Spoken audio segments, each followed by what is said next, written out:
আসসালামু আলাইকুম এভরিওয়ান, সবাই কেমন আছেন? নতুন ভিডিওতে সবাইকে স্বাগতম। আজকে আমি গরুর কলিজা ভুনা করব। তো অনেকে অনেকভাবে গরুর কলিজাটাকে ভুনা করেন। আমি যেভাবে করি আমার রেসিপিটাই আমি আজকে আপনাদের সাথে শেয়ার করব। আমার রেসিপিটা ফলো করে আপনারাও এভাবে গরুর কলিজাটা ভুনা করতে পারেন। আশা করি আপনাদেরও ভালো লাগবে। এখানে আমি গরুর কলিজা নিচ্ছি 1 কেজি। এগুলোকে আমি পরিমাণ মতো পিস করে কেটে নিচ্ছি। তারপর এগুলোকে ধুয়ে ভালোভাবে পরিষ্কার করে নিচ্ছি। একটা প্যানের মধ্যে কিছু পানি দিয়ে আমি পানিগুলো গরম হয়ে আসলেই এর মধ্যে আমি কলিজাগুলো দিচ্ছি। দিয়ে আমি এগুলোকে নেড়ে চেড়ে দেব।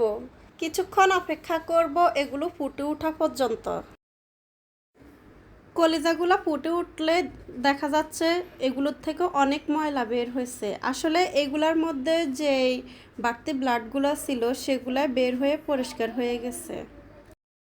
এগুলোকে আমি 2 মিনিট ফুটানোর পরে আমি এগুলো চুলা থেকে নামিয়ে নেব। পরে আমি এগুলো ঠান্ডা পানি দিয়ে ধুয়ে ভালোভাবে পরিষ্কার করে নেব।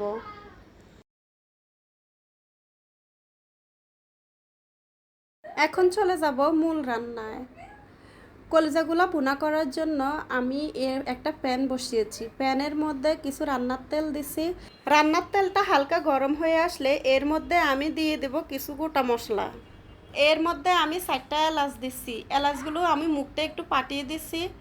2 টুকরো দারচিনি দিছি, 7-8টা লং দিছি, আর হচ্ছে কালো গোলমরিচ দিছি কিছু।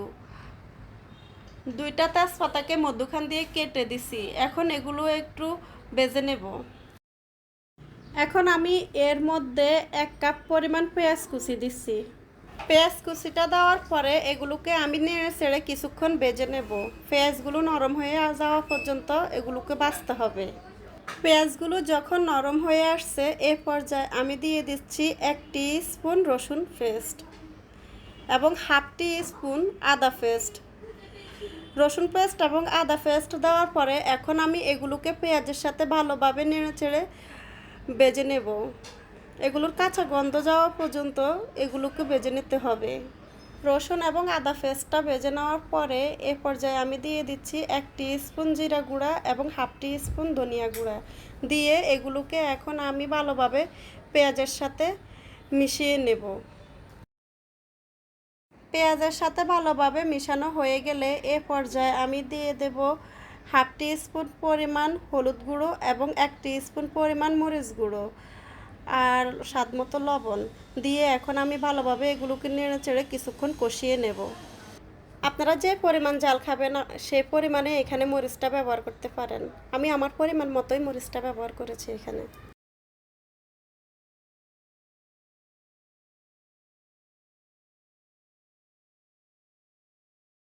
ভালোভাবে মশলাটা কষানো হয়ে গেলে এর মধ্যে আমি কিছু টমেটো কুচি দিয়ে দেব।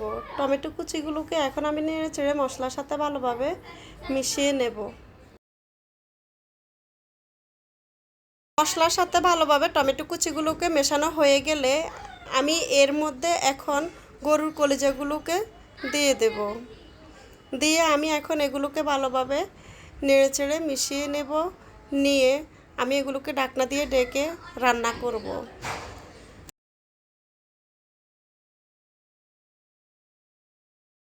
5 মিনিট পর্যন্ত আমি এগুলোকে ঢাকনা দিয়ে ঢেকে রান্না করেছি।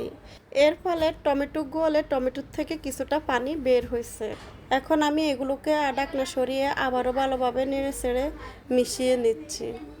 আমি আবারও এগুলোকে ঢাকনা দিয়ে ঢেকে রান্না করব এগুলোর ভালোভাবে ঝোলটা শুকিয়ে যাওয়া পর্যন্ত।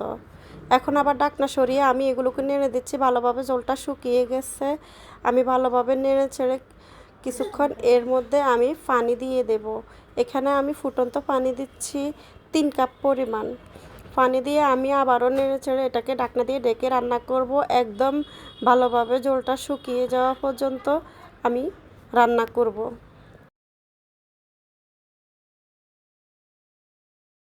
ঝোলটা শুকিয়ে গেছে।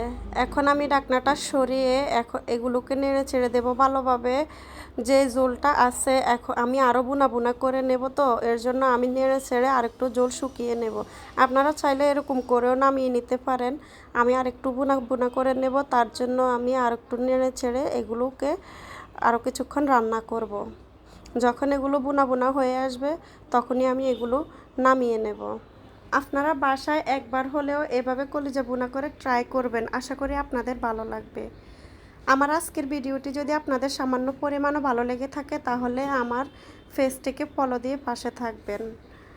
আর যদি ইউটিউব থেকে দেখে থাকেন তাহলে আমার ইউটিউব চ্যানেলটাকে একটু সাবস্ক্রাইব করে দেবেন। সো এ পর্যন্তই, আসসালামু আলাইকুম।